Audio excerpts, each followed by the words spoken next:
ओम नमो भगवते वासुदेवाय। जय जय श्री राधे।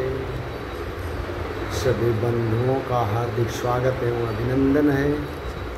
सभी को जय जय श्री राधे, जय जय श्रीमन्नारायण। बंधुओं, यौवन सुरक्षा पे थोड़ी सी चर्चा करते हैं।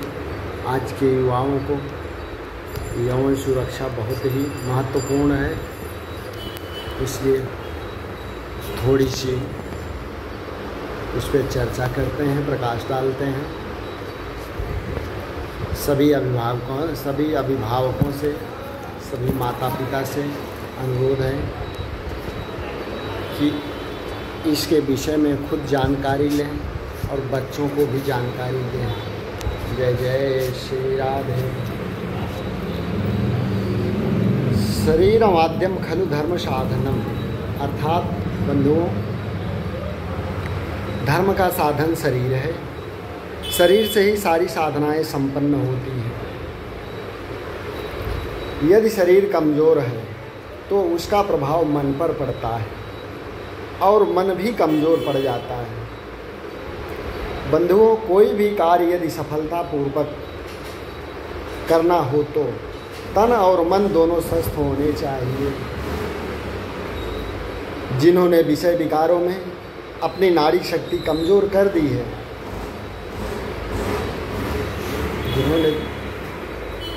जो वैषयिक भोगों के वशीभूत होकर अपने शरीर के ओज तेज को नष्ट कर चुके हैं, वे लोग साधना की हिम्मत नहीं जुटा पाते। दूसरी ओर शरीर कमज़ोर होने पर भी जो विकारों में नहीं गिरते, उनका मन सेवा साधना से पुष्ट होता है। युवा वर्ग साधना करने की क्षमता होते हुए भी संसार की चकाचौंध से प्रभावित होकर वैषयिक सुखों में, विषय विकारों में अपना ओज तेज बिखेर देता है और हताशा, निराशा, विफलता व खिन्नता का शिकार हो जाता है। अपने मणि शक्ति का महत्व न समझने के कारण बुरी आदतों में पड़कर उसे खर्च कर देता है, फिर जिंदगी भर पछताता है। बंधुओं, ऐसे युवक किसी को अपना दुख दर्द सुना नहीं पाते। बुरी आदतों में पड़कर उन्होंने अपनी मणि शक्ति को नष्ट कर दिया। अब मन और शरीर कमज़ोर हो गए। संसार उनके लिए दुखालय हो गया। ईश्वर प्राप्ति उनके लिए असंभव हो गई। अब संसार में रोते रोते जीवन घसीटना ही रहा।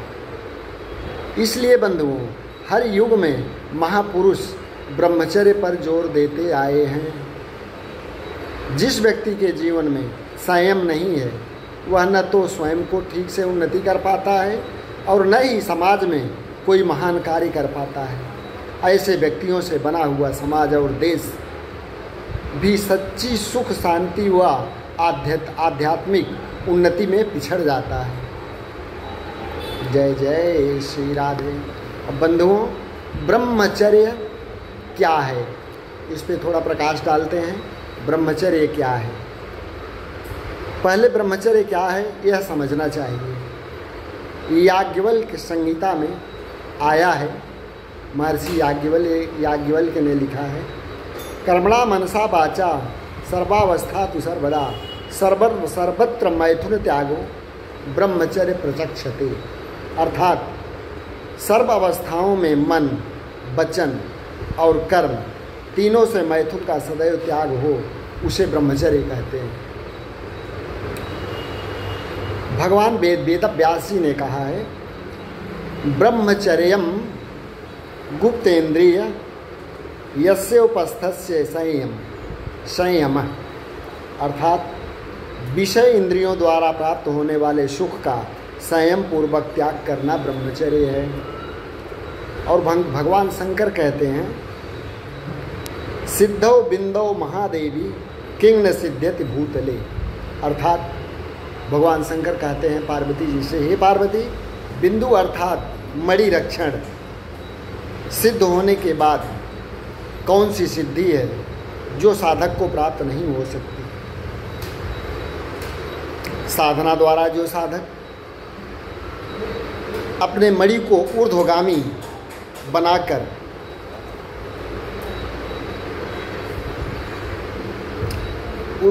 बनाकर आगे बढ़ते हैं, वे कई प्रकार की सिद्धियों के मालिक बन जाते हैं।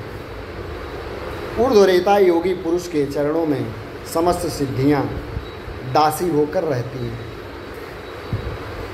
ऐसा ऊर्ध्वरेता पुरुष परम आनंद को जल्दी पा सकता है, अर्थात आत्म साक्षात्कार जल्दी कर सकता है। देवताओं को देवत्व भी इसी ब्रह्मचर्य के द्वारा ही प्राप्त हुआ है बंधुओं। ब्रह्मचर्येण तपसा देवा मृत्युपपाघ्नतः इंद्रो ही ब्रह्मचर्येण देवेभ्य स्वराभरत।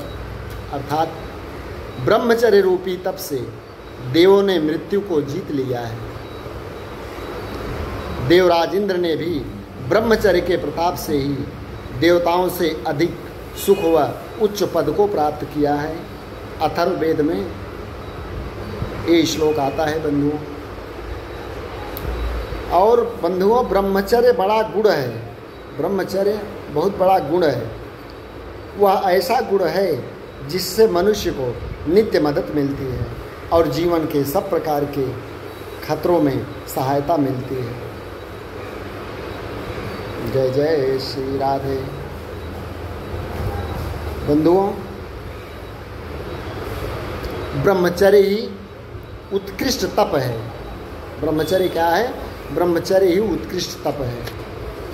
अर्थात ऐसे तो तपस्वी लोग कई प्रकार के तप करते हैं बंधुओं, परंतु ब्रह्मचर्य के बारे में भगवान शंकर कहते हैं न तपस्तप इत्याहु ब्रह्मचर्यम तपोत्तमम ऊर्ध्वरेता भवेद्यस्तु स देवो न तु मानुषः। अर्थात ब्रह्मचर्य ही उत्कृष्ट तप है, इससे बढ़कर तपश्चर्या तीनों लोकों में दूसरी नहीं हो सकती। ऊर्ध्वरेता पुरुष इस लोक में मनुष्य रूप में प्रत्यक्ष देवता ही हैं। जैन शास्त्रों में भी इसे उत्कृष्ट तप बताया गया है। तवेषु वा उत्तमम ब्रह्मचर्यम।